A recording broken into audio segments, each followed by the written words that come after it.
muito rapidamente, porque eu não quero tomar tempo, né, eu vou dizer algumas palavras para situar esse triângulo, ou seja, o que a gente ambiciona, né? Não para esgotar, mas para abrir a conversa. Né? Como eu disse na minha intervenção da manhã, uma das lacunas importantes das investigações e reflexões sobre as políticas antigênero na região é exatamente a ausência de uma elaboração mais sólida sobre a intersecção entre essas políticas e o racismo e as formações racistas peculiares, né, da região. O desejo de propor esse debate hoje é de dar um primeiro passo no sentido de começar a superar esse ponto cego, né, por assim dizer. E só para brevemente situar, né, depois elas vão fazer uma elaboração certamente mais profunda do que a minha, eu acho que é importante lembrar que nas últimas 3 décadas, mais ou menos, na medida em que o conceito de gênero se legitimava institucionalmente, né, na academia, nos estados, no sistema internacional, perspectivas decoloniais também ganharam corpo nos debates acadêmicos e nos ativismos feministas.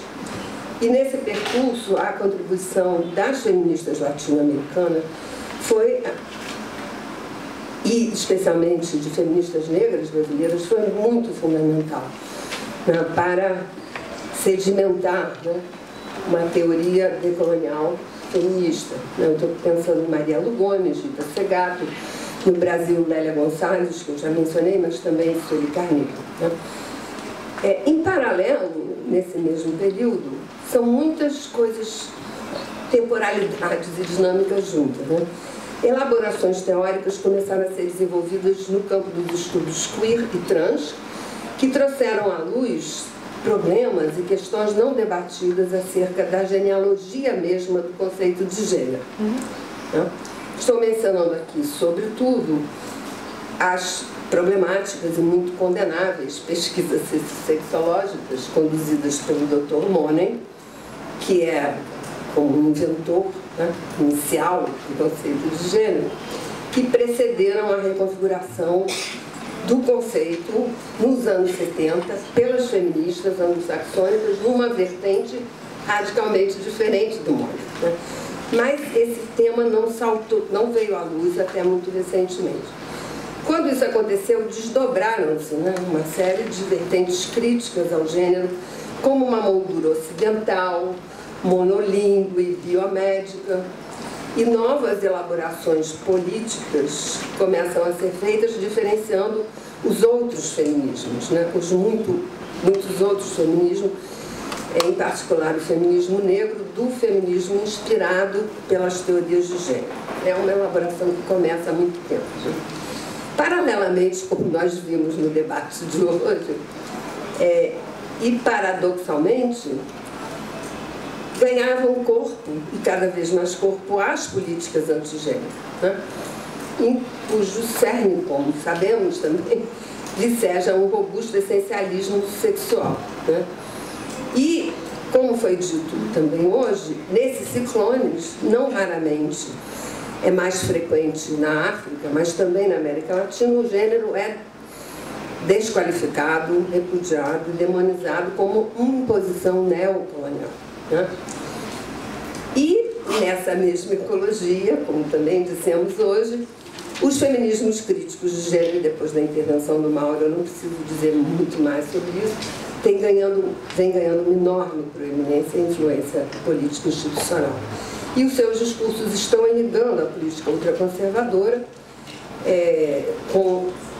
com teses ancoradas no essencialismo sexual inabalável e reativado, né, as visões feministas dos anos 70, segundo as quais a transexualidade também é uma falsificação, e usando isso como uma arma para aplicar o direito à identidade de gênero, no limite contestar a existência mesma das pessoas trans. Né? Quer dizer, esse é o horizonte, né, dessas cruzadas. Né? E numa outra clave que, a meu ver, é crucial para entender esse complicado cenário, como disse a Thalita hoje de manhã, na América Latina, o racismo não se manifesta de maneira linear, simples, e coincidente com o que se assiste no norte atlântico, né? Há contextos e circunstâncias em que ideologia de gênero e racismo reverso, de fato, compõem o mesmo pacote das acusações brandidas pela ultradireita, né? São categorias inaceitáveis, que dividem a sociedade, dividem a família, né? Mas, muitas vezes, historicamente, o racismo está subsumido, como a Thalita disse, na ideologia das identidades nacionais, né? Seja da democracia racial, seja da mestiçagem, né? Que desde muito, é preciso dizer, eu acho que a Thalita mencionou isso, compõe o ideário fascista latino-americano. O integralismo brasileiro era um integralismo que incorporou, né,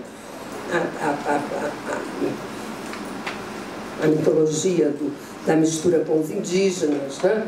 Enfim, não era um fascismo antissemita, mas era um fascista com tons evidentes, né, de racismo em relação à população negra.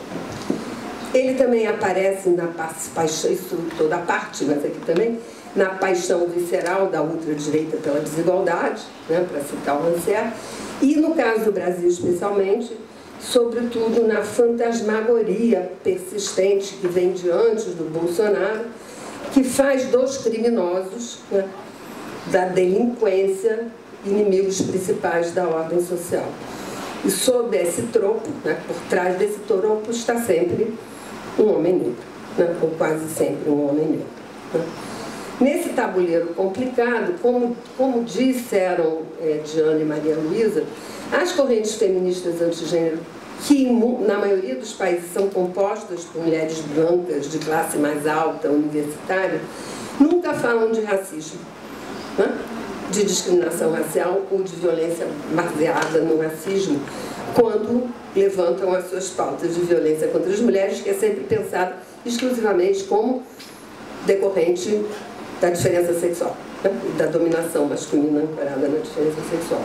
Mas em outros contextos, como é o caso do Brasil, o feminismo negro, ou os feminismos negros, também têm composto esse campo que opõe mulher e gênero, e algumas vezes fazem das mulheres trans seus alvos principais, e tem articulado a crítica ao gênero como uma teoria colonial, vinculando essa crítica de algum modo, ou havendo uma proximidade entre essa crítica e essa cena que nós estivemos, da qual estivemos falando hoje. Não é a nossa ambição desvendar e articular todos esses meandros, mas eu acho que a gente pode começar hoje uma conversa criativa, serena, né, inspiradora sobre essas questões, interseções que são bastante complicadas.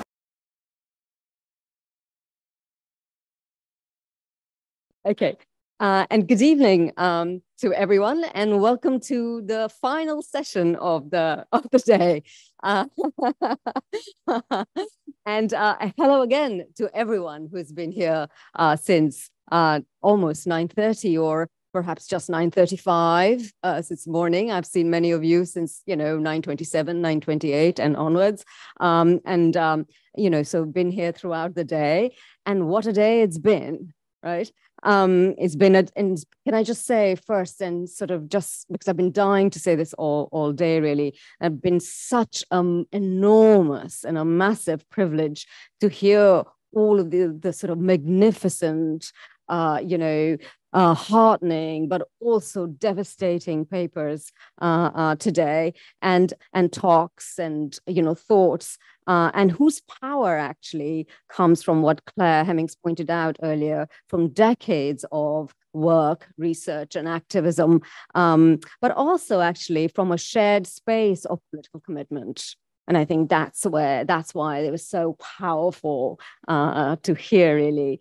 And can I also sort of say that how much, how much amazing energy there has been in this room today, although we are now at 6 p.m., and we're still here, right? And, it is part of that political commitment because, as everyone has said, this is for the long haul, right? This is, we've got to sort of be muscular and have that energy and stay on for the long haul. And, but also the amazing energy here in this room, the amazing energy in the wine hall, and before was the coffee hall, and then in the lunch rooms and so on. But I suppose that's what solidarity looks like, right? Or feels like. If you see what I mean. And so it's also then my enormous privilege to moderate the trialogue between Sayak Valencia, Flavia Rios, and Carla Rodriguez. And so just so that we know, because it's 6 p.m. and we all want to know what the next hour or so is going to look like, the order of the trialogue is as follows. Sayak, Flavia, and Clara will each speak on 3 themes of complex inequalities in their particular locations and regions, on resistance, and also on solidarity. And so let me just kick off the trialogue by posing a question to all 3 of them, in which they will sort of engage each of them in 10 minutes. So they each got 10 minutes to engage with this. And which is the question about how do you, each of you, view the political alignments, intersections, and fractures related to gender, racism, identity, history, and complex inequalities that have emerged in the same landscape where fierce anti-gender politics is at play across Latin America. And in particular, how is this manifesting in the particular locations, areas, countries, regions that you work for? Primero, muchas gracias por la invitación a estar en esta maravillosa jornada. He aprendido mucho y estoy muy contenta y contrariada al mismo tiempo, ¿no?, con la información que hemos aprendido y hemos compartido el día de hoy. Estoy llena de adrenalina por todo lo que he escuchado y también por ver que no todos son malas noticias, ¿no? Hay otras formas de organización en solidaridad y de imaginación política que estamos viendo que emergen entre toda esta reconfiguración de la sensibilidad que yo le denomino regresiva. Voy a hablar de lo que me preguntaba, cuáles son las fracturas y las continuidades entre estas 2 emergencias y alineaciones entre la política antigénero y los feminismos críticos de género. Voy a hacer primero 2 puntos. Uno es que no considero, creo que una desobediencia ante este régimen de enunciación que están proponiendo las feministas críticas de género es que se les diga críticas de género, cuando en realidad no son críticas de género. Y porque esto me parece importante porque es una parece algo menor, pero creo que en las cosas menores y en la enunciación se nos están jugando muchos de los cambios políticos sustantivos que tienen que ver con reconfiguración de ciertas sensibilidades que van balanceando el termómetro social y político a favor y en contra. Y en este sentido quiero decir que el género y la idea de crítica de género viene de la teoría queer, no viene de los feminismos esencialistas. Y esto es muy interesante decirlo porque de alguna manera hay una genealogía política, histórica y una metodología feminista que se está dejando fuera, se está deshistorizando, y que me parece muy importante ver cuáles son estas desconexiones entre una amalgama supuestamente bien articulada, cuando en realidad las categorías y las genealogías de estas categorías vienen de momentos históricos y políticos y de agendas políticas muy distintas. Por un lado, la agenda de la igualdad, que no es equiparable con la agenda del feminismo de la diferencia, y no equiparable con el feminismo separatista radical negro de los Estados Unidos. En este sentido, hacer una genealogía de los conceptos y ubicarlos geopolíticamente nos ayuda a ver que lo que se está haciendo de alguna manera es una edición del discurso y de la realidad que enuncia ese discurso para meternos una idea que es incompatible con ni siquiera con la defensa de los derechos de las personas, que esto está sucediendo, sino con el discurso en sí mismo. Es un oxímoron, y que además por desconocimiento histórico-político o por falta de tiempo, que es con lo que trabaja mucho el feminismo transexclusionista, de no querer argumentar y considerar que todo es un dogma o un tuit, o las dos cosas traducidas de un lugar a otro. Me parece que es importante dejarles de decir feministas críticas de género, porque si algo no son, son críticas de género. Y por otro lado tampoco son radicales. El feminismo radical es el feminismo que va a la raíz de las cuestiones, y lo que este feminismo antiderechos y transexclusionista está haciendo, junto con la agenda justamente conservadora y antigénero de la política más conservadora, no solo en Latinoamérica, pero en todo el mundo, es una reapropiación de las categorías críticas que han salido de los movimientos sociales por la justicia, y vienen desde el antirracismo, la lucha por los territorios, el indigenismo, historias y luchas que vienen de muy atrás y de muy lejos, y que están siendo subsumidas por una forma de expropiación extractivista de esos contenidos. Y esto me parece muy importante, porque nos está dando, y voy a tratar de resumir, pero tengo 3 conceptos que quiero compartir con ustedes para pensar toda esta valiosa información que ya nos dieron las compañeras y los compañeros esta mañana, pero que yo lo sitúo dentro, es que no, Sonia no lo dijo, pero también me dedico a la filosofía, entonces lo que hago son conceptos, y me interesa la historia política de los conceptos. Entonces voy a proponer en esta ronda rápidamente 3 conceptos muy conectados con esta maximización o esta emergencia de autoritarismos locales, o de este glotaritarismo, que así le digo, que es una mezcla de totalitarismos regionales con agendas neoliberales locales y globales, en este sentido, en conjunción con el autoritarismo del algoritmo. Podríamos decir que son como 3 regímenes de pensamiento que se conjuntan en analogías y acercamientos con lo represivo y con el autoritarismo que ya conocemos, las dictaduras, el mercado neoliberal, pero también con los nuevos digamos que con los nuevos saqueos digitales a través de los algoritmos y otras gestiones de los afectos, y eso le denomino glotaritarismo, que sería esta gestión global desde los mercados a través de autoritarismos regionales que tienen toda una tradición política regional en todas las, o sea, en todo el continente, y que tienen especificidades muy claras, desde el lenguaje hasta historia política y configuraciones estatales y neoliberales, y cómo llegaron, digamos, al neoliberalismo estos estados mercados ahora, los estados-nación, que son estados-mercados también.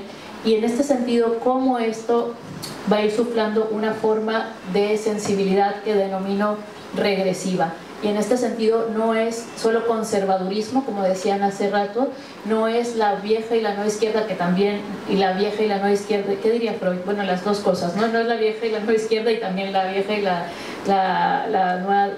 nueva derecha, sino más bien una cuestión que me parece muy importante, que nos puede ayudar a pensar el termómetro social de por qué está siendo tan popular y literalmente popular esta forma de exclusión de otros, ¿no?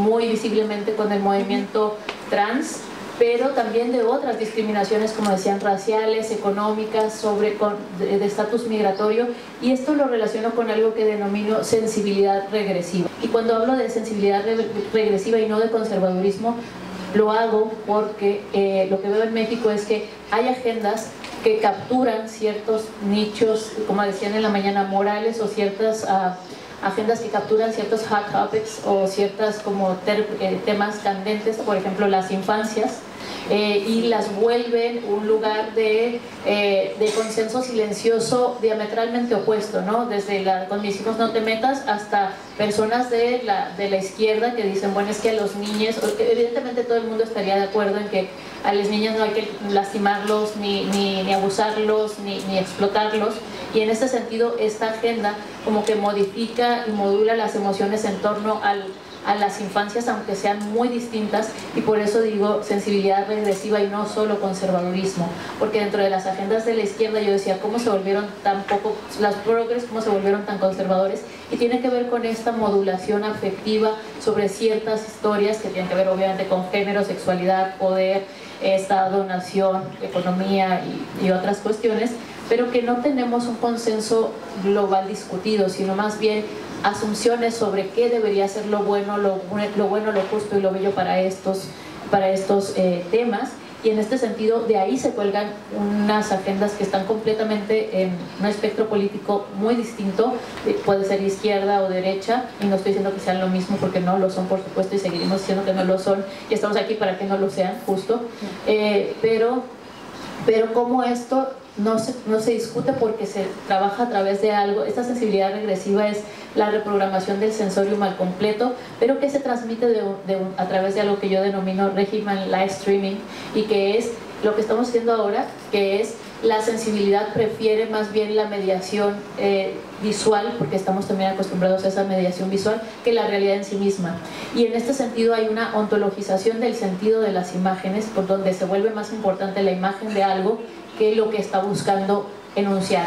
También a partir de ahí yo hablo de que existe un sentido como extractivo sobre el sentido de las imágenes de denuncia y el vaciamiento o la transformación o la tergiversación de los contenidos de ciertas tradiciones histórico-políticas críticas o ciertos conceptos, y se les llena de otro sentido que dicen completamente lo contrario. Por ejemplo, el concepto de crítica y, por ejemplo, el concepto de género, que los ponen juntos como feminismo crítico de género, cuando en realidad son dos conceptos que pueden ir juntos, pero no en el sentido en que nos los están regresando a través de esta sensibilidad regresiva.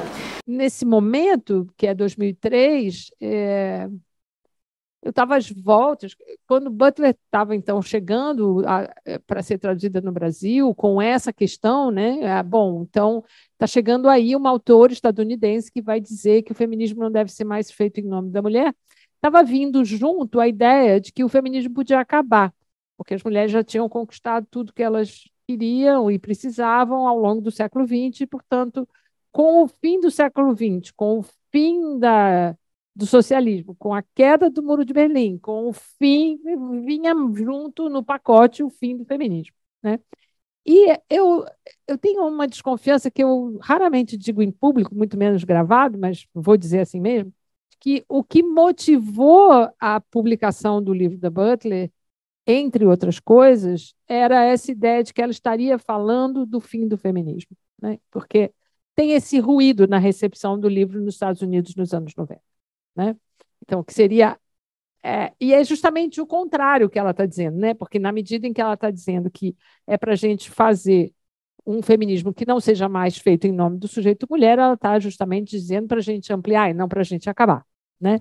Essa espécie de curto-circuito aí entre a recepção e a chegada e tal, me fez gastar muito, me deu muito trabalho, né? No sentido de que, conforme eu ia estudando a Butler, eu ia também tendo que, de alguma forma, explicar que não era antifeminista, nem contra o feminismo, e então isso me colocou sempre num lugar de ter que defender o feminismo, apesar do feminismo, no sentido de que, apesar de ter que fazer a sua crítica interna, era preciso defendê-lo diante dos seus ataques externos. Então, é uma posição sempre de um pé lá e um outro pé cá, né? Porque os dois pés não podem ficar no mesmo lugar, senão você cai, né? E, ao mesmo tempo, se você põe um pé lá e um outro cá, você também corre o risco de correr, né? De cair. Então, era... E aí, eu tinha uma saída, digamos, para esse impasse, né? Que era uma saída que me estava dada pela própria leitura da Butler, que era essa ideia das alianças contingentes. Portanto, quando você amplia, e o feminismo não é mais feito em nome da mulher, mas ele, sobretudo, o que acontece ali é que o feminismo passa a ser feito em nome de todos aqueles que estão sob a discriminação da heteronormatividade. E isso amplia muito, né? Porque isso é quase todo mundo. Então, o feminismo aí passa a ser, né, uma outra coisa muito mais potente, muito mais forte e muito diferente daquilo que poderia ter sido, talvez, a sua origem no século XX, para não ir muito longe historicamente, né? E nessa ideia das alianças contingentes, sobre as quais eu passei uma década inteira falando, de 2000 2003 a 2013, acho que eu não fiz outra coisa senão falar em alianças contingentes, havia um elemento muito importante que era o elemento da interseccionalidade, né? Quer dizer, por que as alianças contingentes são fundamentais na política? Dizia eu lá 20 anos atrás. Porque as formas de opressão são interseccionais, né? Então, não é possível separar, se a gente começar com o tripé clássico, né? Gênero, raça e classe, mas também a esse tripé clássico da interseccionalidade vão se somar, né? As questões de fronteira, as questões de migração, as questões de religião. No caso do Rio de Janeiro, o lugar onde você mora, né? Território é muito importante. No caso do Brasil, o território também é muito importante. No caso latino-americano, então, território é sempre muito importante, e território é importante em muitas dimensões, né? Tanto numa cidade como o Rio de Janeiro, onde os territórios são muito conflagrados, como, né, num continente como a América Latina, onde a disputa de territórios vai se dar a partir de uma luta pelo direito ao território, né? Então, a ideia de que a interseccionalidade seria, então, a saída, ou uma saída possível não para uma conciliação, né? Porque não se tratava mais de falar em nenhum tipo de consenso habermasiano, mas para essa expressão, para dar forma a essa expressão ou a esse desejo de alianças contingentes, considerando, sobretudo, que na ampliação da chave de segregação da diferença sexual entre homens e mulheres para a cis-heteronormatividade, você abria para tanta gente que era possível, então, fazer essa proposta de aliança, né? E isso foi me instigando também na mesa da manhã, conforme eu fui escutando apresentações sobre o problema da ultradireita e da expansão da ultradireita e tal, né? Então, eu não vou caminhar para aí, porque não é nem no meu campo de pesquisa, nem eu me sinto particularmente autorizada a falar disso, mas o quanto junho de 2013 faz crescer os movimentos de ultradireita a partir aí sim, de uma coisa que eu vou falar, que é a partir de uma profunda, radical e difícil fragmentação do campo da esquerda, né? No sentido de que essa fragmentação com a qual a gente sempre conviveu, no sentido das lutas internas, né? Como aquilo mesmo que fazia a esquerda produzir, né? Ser produtiva internamente, ela, nesse momento de junho de 2013, ela é uma fragmentação que vai apontar quase para uma dissolução, né? Para um fim, não gosto da palavra fim, mas para uma dissolução, né? Eu acho que fica melhor. E essa fragmentação do campo da esquerda, ela também se reflete numa fragmentação do campo feminista, de tal maneira que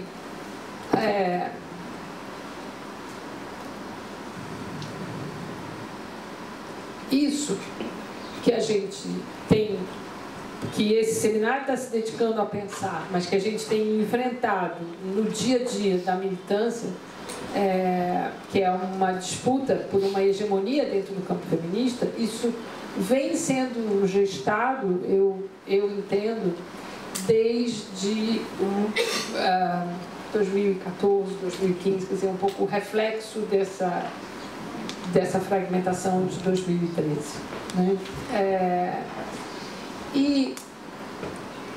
Bom, o problema é que essa fragmentação, ela me faz ter a sensação de que eu estou num vagão de trem da central, no horário de rush, sendo espremida e apertada por todos os lados, e o meu pé nem encosta no chão, porque tem tanta gente me apertando que eu não consigo ficar ali mais, né? Porque tem todo mundo ali naquele vagão se dizendo feminista e, ao mesmo tempo, lutando por um espaço dentro daquele vagão, né? Então, é irrespirável, num certo sentido. E, ao mesmo tempo, eu agora estou dizendo que não consigo mais apoiar os 2 pés no chão, porque antes eu dizia, né, que eu tinha que ficar com um pé em cada lugar, e agora os pés estão fora do chão, porque a pressão é tamanha que os corpos não conseguem mais se apoiar, ter aonde se apoiar. De tal maneira que a minha impressão dessa, ou meu desejo com o uso dessa imagem é falar do profundo mal-estar que é hoje o campo da filosofia feminista, porque eu estou tentando vir, né, lá de lançamento de problemas de gênero até o meu pequeno campo de pesquisa e atuação, que é o campo da filosofia feminista, né? Que está dominado por uma imensa confusão. Tem gente defendendo recuperação da história das mulheres na filosofia, o que, bom, é muito louvável, mas é muito problemático também, porque retorna a um ideal de mulher. Tem feministas radicais que, como você muito bem disse, de radicais não tem nada, né? Mas que assim se denomina, que fazem, agora sim, de maneira estranhíssima, alianças contingentes com feministas decoloniais. Uma salada russa teórica, né? No sentido de que, não, teoricamente, nada se sustenta, daí os pés estarem fora do chão, né? E, ao mesmo tempo, me parece que do lugar da onde eu falo e dessa mini historinha de 30 anos que eu contei tão rapidamente, me parece absolutamente indispensável, necessário e incontornável fazer a crítica ao uso do conceito de interseccionalidade, no sentido de pensar que ele pode ter sido útil num certo momento histórico, ou naquele momento histórico em que a Judith Butler e outras tantas autoras estavam justamente tentando abrir o feminismo para além do sujeito mulher, mas que no contexto brasileiro de expansão da ultradireita, que é o contexto que nós estamos vivendo hoje e há alguns anos, no contexto brasileiro de uma radical de um radical aprofundamento das lógicas e explorações neoliberais, e de poderia dizer talvez, né, de um despropositado pensamento decolonial aliado a um pensamento antigênero, seria talvez necessário, e eu estou dizendo isso hoje pela primeira vez, então eu estou me arriscando a dizer, no sentido de é uma coisa que eu tenho pensado, mas que eu não tenho dito, então estou dizendo pela primeira vez hoje, que talvez seja necessário que a gente reveja o uso do conceito de interseccionalidade como ele tendo cumprido o seu papel histórico num certo momento, e que para o contexto brasileiro e talvez o contexto latino-americano seja fundamental que a gente fale em racismo, em combate ao racismo, em enfrentamento ao racismo. Porque é aí que me parece que está a mais aguda condição de exploração e de segregação que nós estamos vivendo, como sociedade, como um todo, né? Então, sem enfrentar esse dilema que vai parar, né, como disse a Sônia, na associação entre o homem negro e o bandido, na associação entre a mulher negra e o trabalho mais explorado, né? Porque o trabalho mais explorado, ele só se expande, né? É disso que se trata, né? Então, se ele só se expande, ele se expande dentro dessa estrutura de racismo, né? No sentido de que se a gente tomar racismo como um marcador que divide quem pode ser humano, quem é humano e pode ser humano, e quem é humano e não pode ser humano. Então, é o aprofundamento do racismo nas suas faces mais violentas. E aí, eu vou adorar ouvir a Flávia sobre isso. Meu tempo acabou? Tá. Então, só para concluir, e aí, né, quando eu estou falando disso, né, da importância de, no contexto brasileiro, fazer o racismo emergir como um elemento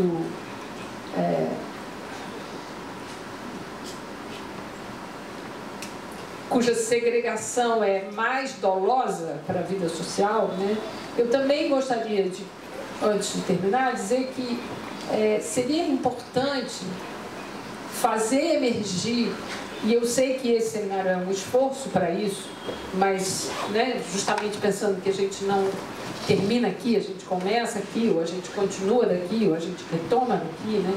Seria muito importante que a gente pudesse reforçar esse enquadramento ou essa ampliação de um quadro em que os feminismos trans-excludentes fossem explicitamente e cada vez mais associados à expansão do fascismo e da ultradireita na sociedade brasileira.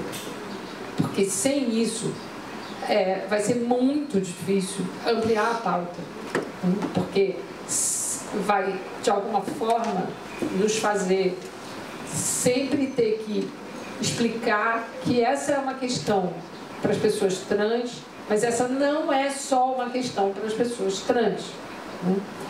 Enquanto a gente não conseguir fazer isso, me parece que a gente não vai conseguir mudar o enquadramento do debate.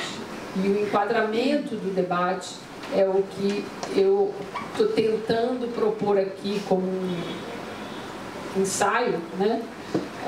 Que ele pode ser modificado se a gente atualizar a ideia de interseccionalidade para dar mais ênfase no racismo e se a gente conseguir articular de maneira mais explícita todo o feminismo trans-excludente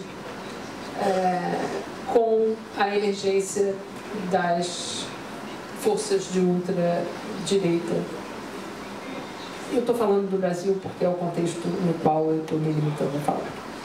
Era isso. Muito obrigada.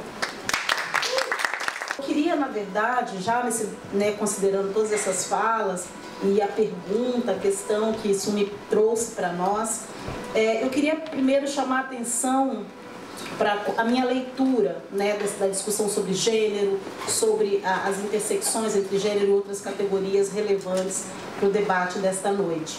Eu queria dizer que, para mim, a história do gênero, no sentido de uma teoria sobre o gênero, as movimentações políticas sobre o gênero, o entorno dele, é, na verdade, uma história sobre a desessencialização da humanidade, ou dos grupos, né? Então, é uma história da desessencialização, né? Assim como as reações ao gênero são tentativas de manutenção das essências estabelecidas nas culturas, nas sociedades. Só que as reações, elas estão de grupos e segmentos sociais muito diversos. Hoje nós estamos sob o impacto, e não é por menos, da extrema-direita, não é? E aí isso nos leva a pensar as políticas, discursos e retóricas, inclusive ações antigênero, com uma gravidade diferente ou com algo mais elevado daquilo que a gente convivia quase que naturalmente, né, com algumas tensões, mas convivíamos com políticas antigênero, discursos e retóricas antigênero. Trazendo a especificidade da extrema-direita, é fato, né, com sua política de morte, mas também trazendo as outras retóricas antigênero que coexistem, né, que existiam antes e coexistem não só no Brasil, mas em toda a América Latina, né, no mundo todo, que coexistem nas nossas sociedades. A primeira delas, né, que eu chamaria muita atenção, a Sayaka já falou de partida, está no campo das esquerdas e dos progressismos, e ele também está no campo das mulheres feministas ou não feministas que recusam ou que me parecem que há dentro dos movimentos sociais latino-americanos, mas também outros movimentos sociais globais, contextos africanos, asiáticos, europeus, a existência da articulação desses movimentos sociais progressistas, porém com uma retórica antifeminista e que está em diálogo necessário, vinculado com uma retórica anti-gênero, anti a categoria gênero, né? Também anti o feminismo, né? Muitas delas a Carla já chamou atenção para o fato de que a principal crítica seria a emergência desses conceitos em contextos ocidentais, né? Mas não só, há também aí uma tentativa de marcar a essencialização dos grupos. Então é interessante chamar a atenção para o fato de que as retóricas progressistas antigênero e antifeminismos, né, elas existam nessa diversidade, em modulações diversas na sociedade, e que elas ganham um alcance ainda maior entre a extrema-direita, porque isso se apresenta de maneira mais explicitamente aberta contra exatamente ao termo, contra exatamente aos grupos sociais que evocam esses termos ou trabalham com ele. E aí isso me parece interessante notar, porque recentemente eu fui a Havana para tratar, inclusive, sobre políticas de gênero em Cuba. E isso me chamou bastante atenção, porque afinal de contas, até onde a gente sabe, a extrema-direita não está em grande ascensão em Cuba.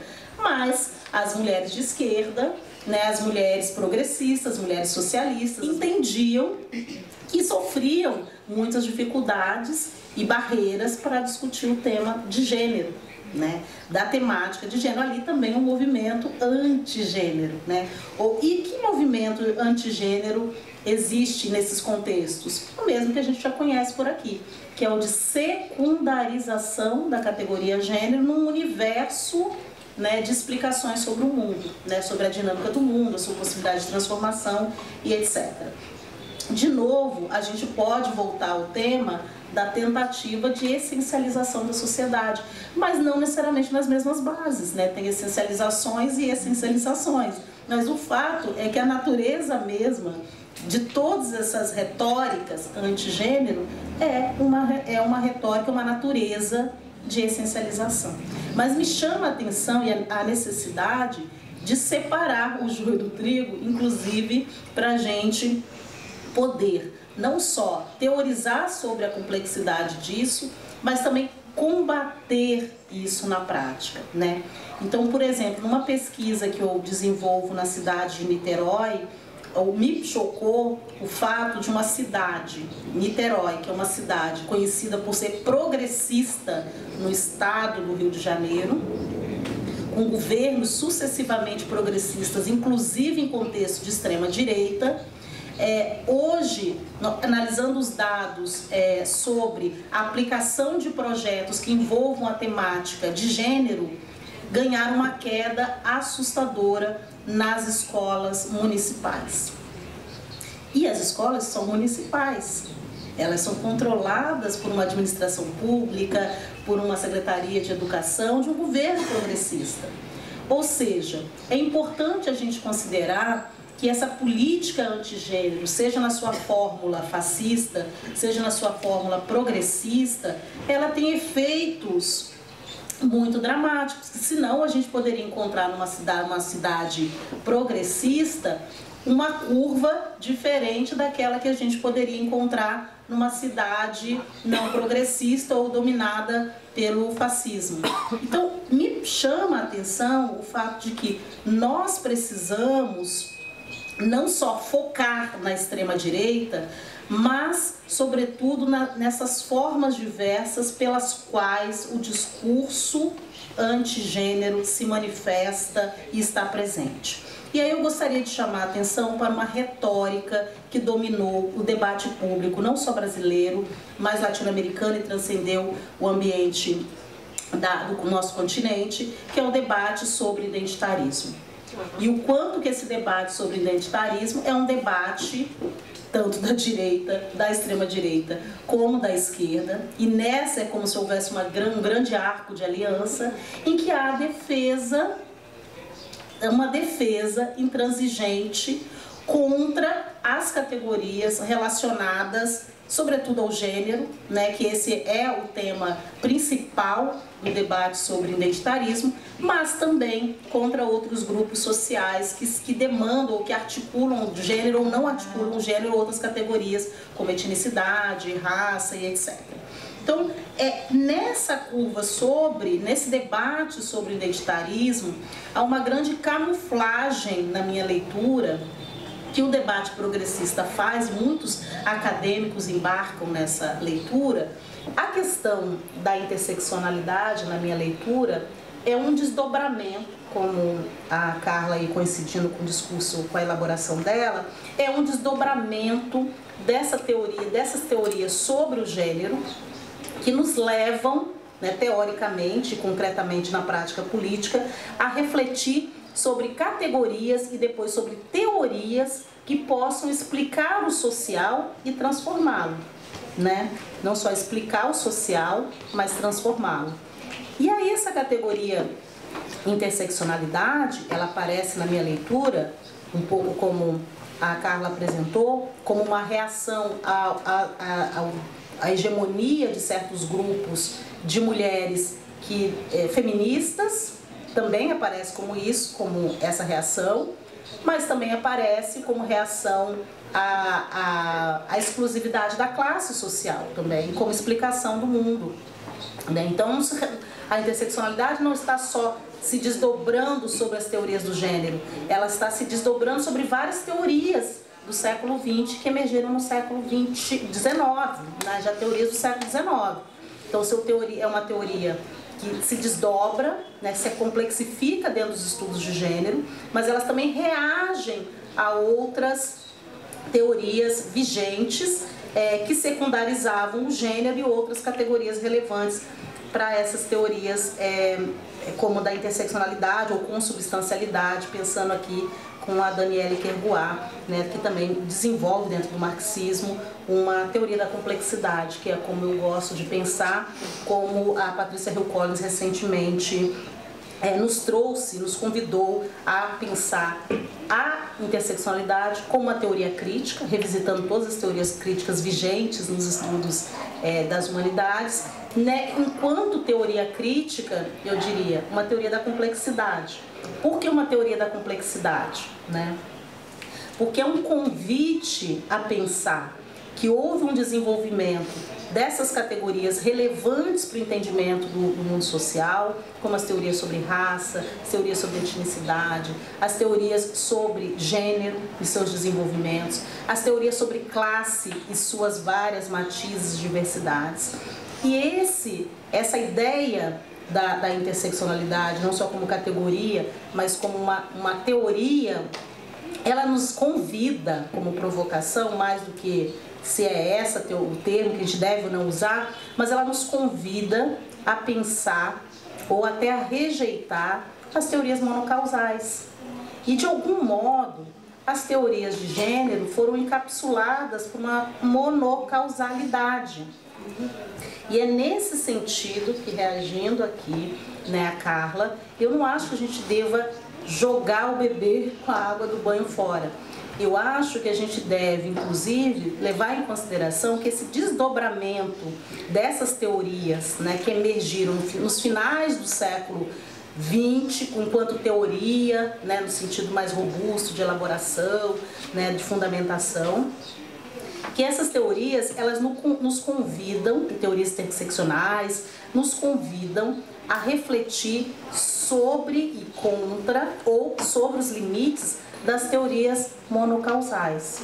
Então, toda teoria que viesse desdobrar, eu imagino, a partir desse século XXI, seja contra a interseccionalidade, seja contra qualquer outra elaboração que a gente tenha aqui, decolonialidade, etc., ela deveria, me parece que esse é o legado, compreender ou levar em consideração que o grande salto qualitativo dessa teoria é a recusa à monocausalidade e a complexidade da vida humana, e aí o racismo não está excluído dali, o gênero não estaria excluído dali, os temas das classes sociais e hierarquizações de classe não estariam excluídos dali. Quais são esses princípios?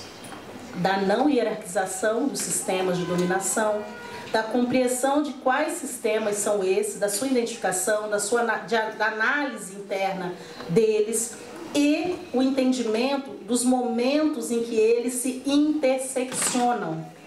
Quando eles se interseccionam, como eles se interseccionam, quais são os efeitos dessa intersecção, né? Então, é menos sobre qual é o termo melhor para ser tratado, mas sobre os princípios e os legados, na verdade, que todo um debate que já vão fazer aí, sei lá, uns 40 anos ou 50 anos, tem nos legado a pensar. E muitas das vezes nós tratamos o tema no campo da superficialidade, que é se usamos esse termo ou se deixamos de usá-lo, quando na verdade a gente deveria se perguntar quais são as contribuições de fundo, os fundamentos dessas teorias que nos ajudam a dar esse salto para o século XXI, para o entendimento dessas complexidades sociais, né? Porque me parece que daqui para frente não será possível mais, na minha leitura,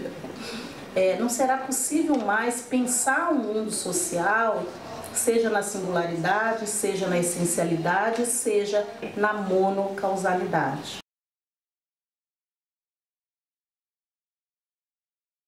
Speaking about questions of liberation and transformation, let's move swiftly on to the question of resistance that we also asked our three speakers to speak about. So the question we'd asked you to think about was really, what are the sort of, how are you seeing the resisting groups and individuals resisting anti-gender attacks and politics on the ground, where you are and where you've been looking at, and what are the sort of conceptual frameworks, core ideas, the political imaginations, the worldviews that are being deployed in order to, to kind of orchestrate and organize this pushback?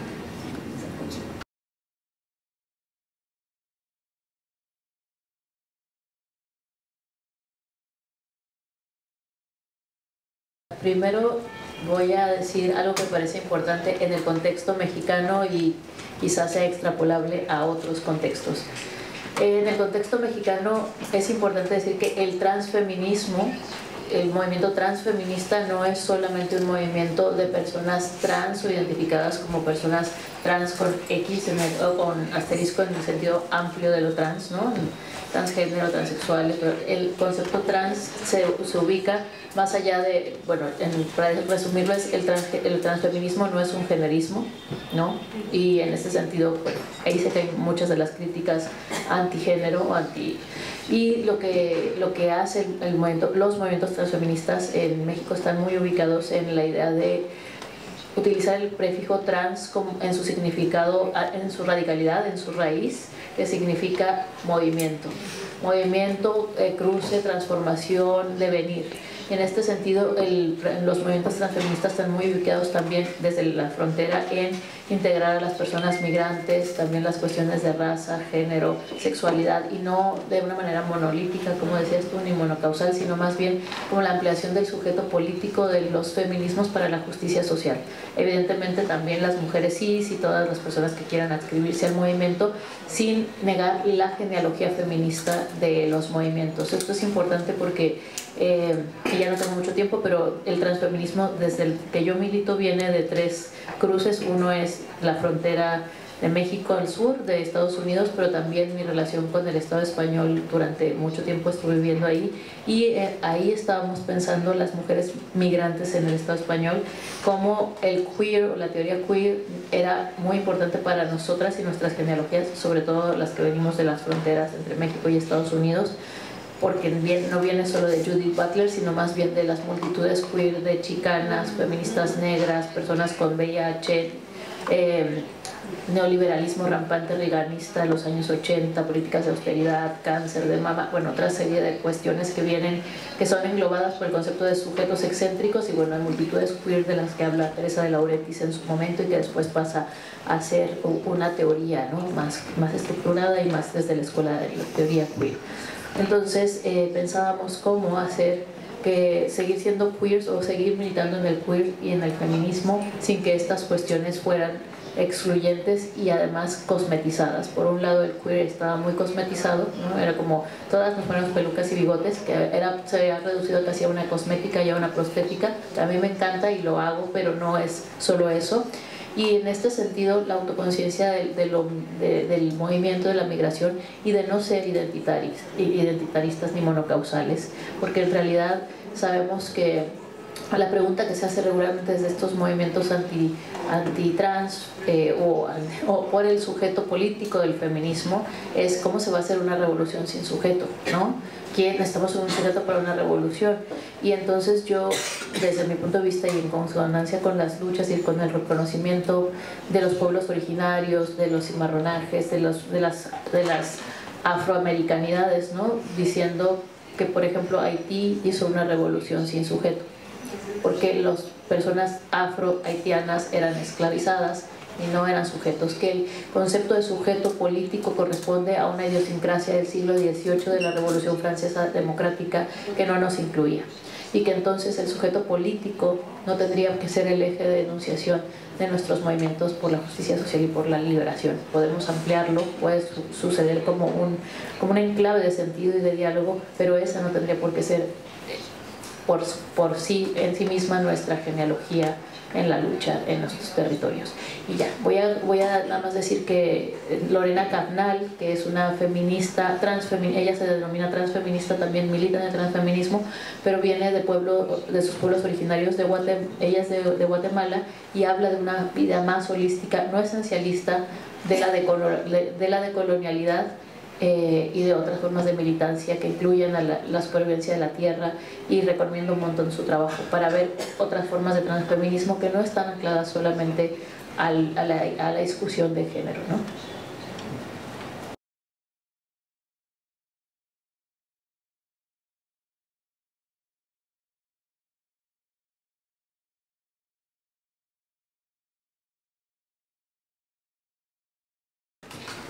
Bom, eu acho essa pergunta a mais difícil de todas, embora sejam só duas, eu acho essa difícil. Eu queria primeiro agradecer a Flávia, porque eu acho que eu fiz bem em falar pela primeira vez de uma coisa que eu nunca tinha falado, porque eu já recolhi aqui com ela muitos elementos para não falar de novo a mesma coisa, né?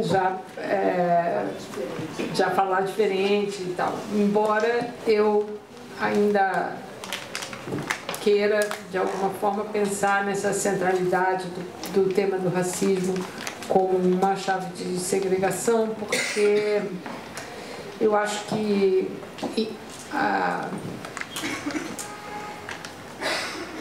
talvez uma das nossas maiores dificuldades para pensar a resistência, ou a minha maior dificuldade para pensar a resistência, está justamente no dilema de ter que pedir, de fazer resistência reivindicando a proteção ao Estado, né? A um Estado que é em si violento, colonial, heteronormativo, patriarcal e etc. Então, acho que a minha maior dificuldade nessa imagem de estar me sentindo dentro de um vagão de trem, apertada, com todo mundo me espremendo e não tem mais lugar para um feminismo não essencialista, não monocausal, né, complexo, né, é que esse feminismo esbarra em simplificações a cada vez que ele sai para conversar, né? E uma das chaves das simplificações é justamente são os pares de oposição, né? O cis e o trans, o branco e o negro, a mulher e o homem, e esses pares de oposição parecem resolver o problema, né? Então a gente inclui agora, né? E ao incluir a gente resolve e acomoda as resistências. Então a primeira coisa que eu queria conseguir me livrar era desse verbo incluir, porque ele é anti-resistência, né? Ele inclui mais um no grande campo dos segregados. Se só faz crescer o campo da segregação ao incluir, né? Então eu acho que a chave da inclusão, ela é uma chave de uma racionalidade neoliberal que a gente precisava poder abandonar, né? Para de fato tentar pensar numa resistência, acho que a palavra resistência, mas enfim, numa luta ou numa revolução que fosse em direção a uma transformação, porque a inclusão não é transformadora, a inclusão é acomodação, né? É reforma, um pouquinho aqui para ficar tudo fazer de conta que está mudando para ficar tudo exatamente como está. E eu acho que a gente adotou a gramática da inclusão de uma maneira violenta, no sentido de achar que basta incluir e que incluiu e agora está incluído e então vamos adiante porque não tem mais o que reclamar.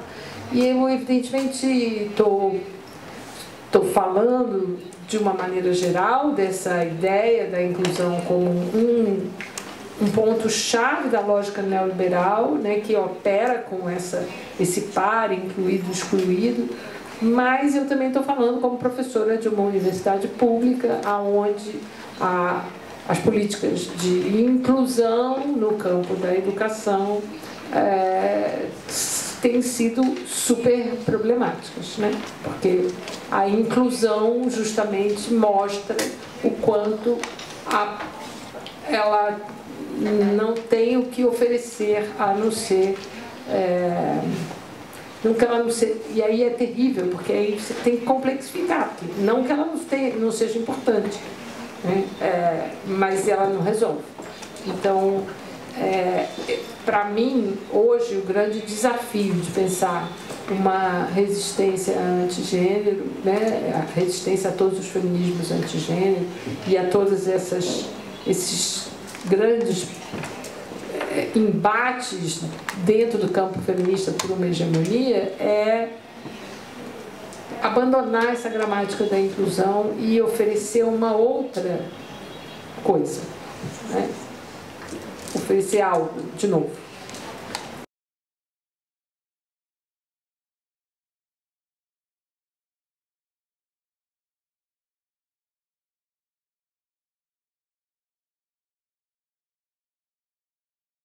Parece assim que a partir do pensamento dela, eu não consigo localizar a resistência senão no cotidiano, na vida ordinária, nas coisas que fazemos e deixamos de fazer, né? Ainda que a gente saiba que existam momentos estratégicos, existam agências estratégicas, estatais ou não estatais.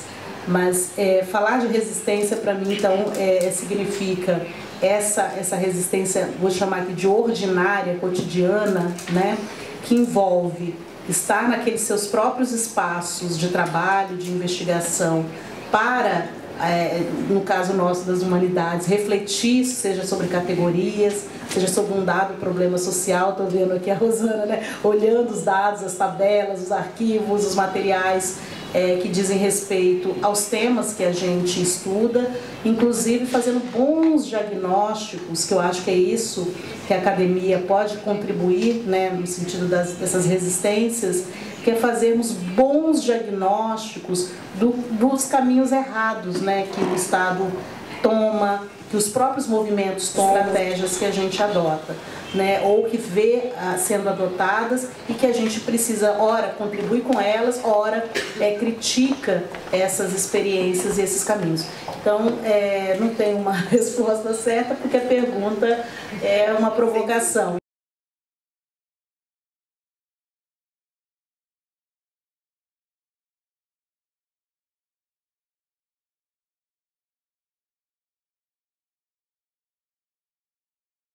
Yo creo que ya lo estamos haciendo, la cuestión es compartirlo y saber distribuir ese conocimiento y las estrategias localizadas de cada espacio. Creo que también tenemos que pensar no solamente en esa avanzada de la ultraderecha, sino más bien en las formas cotidianas, como decía Flavia, de crear relaciones en común y relaciones complejas. Y creo que relaciones de solidaridad compleja, no desde el paternalismo, sino más bien desde aquello que puede servir para cada una de los contextos. Y yo estoy aprendiendo mucho ahora y voy a replicarlo a donde voy y me va a nutrir, y probablemente esto nos va a circular, todas nos vamos a otros lugares, y esto también es una forma de crear solidaridad y reflexión, y solidaridad incluso epistemológica o justicia epistemológica para algunos espacios que no tienen esa vitrina de difusão, digamos. Para falar de solidariedade, eu poderia recuperar essa tinta, tanta tinta que eu já gastei falando em alianças contingentes, né? Não me parece que elas tenham caído no vazio. Me parece que elas hoje podem estar muito mais difíceis de serem feitas, mas como proposta, né, elas ainda têm o valor de conseguir reunir um grupo de pessoas que esteja, ainda que em posições diferentes, não necessariamente em posições de disputa. E eu acho que essa distinção é uma distinção importante para os movimentos, né? E é isso que sustenta a proposta das alianças contingentes, né? É que há em alguma chave um enquadramento para que esse grande grupo de pessoas seja alvo de políticas de segregação, de subalternização e de discriminação. Recusar a disputa dentro desse grupo em prol, né, de alianças, me parece que é uma maneira de garantir as diferenças sem necessariamente cair na armadilha da disputa pela hegemonia. Então, eu refaria essa aposta. Essa pergunta sobre solidariedade me chama a atenção para refletir um pouco sobre algo que diz respeito mais à capacidade nossa de nos reinventar para encontrar a humanidade do outro, né? Eu acho muito difícil uma solidariedade em que as pessoas não se vejam igualmente como humanas, né? E aí recuperar essa discussão apresentada aqui, né, pela Carla sobre a questão do racismo, quanto que isso desumaniza, né, que é o princípio da desumanidade, e como é possível umas relações, sejam de movimentos ou quaisquer que sejam elas, se o racismo está permeado, não é possível uma solidariedade, porque não é possível estarmos entre iguais, né? Então, esse é um lado da coisa. Eu acho que o outro lado é saber lidar com as diferenças, né? Que não são necessariamente competições, podem ser lidas como competições, mas saber lidar com o lugar das diferenças e sendo iguais. Então, acho que a solidariedade, ela está nesse entremeio aí, de saber lidar com as diferenças, se vendo enquanto semelhantes, né? Enquanto iguais. Enfim, é isso.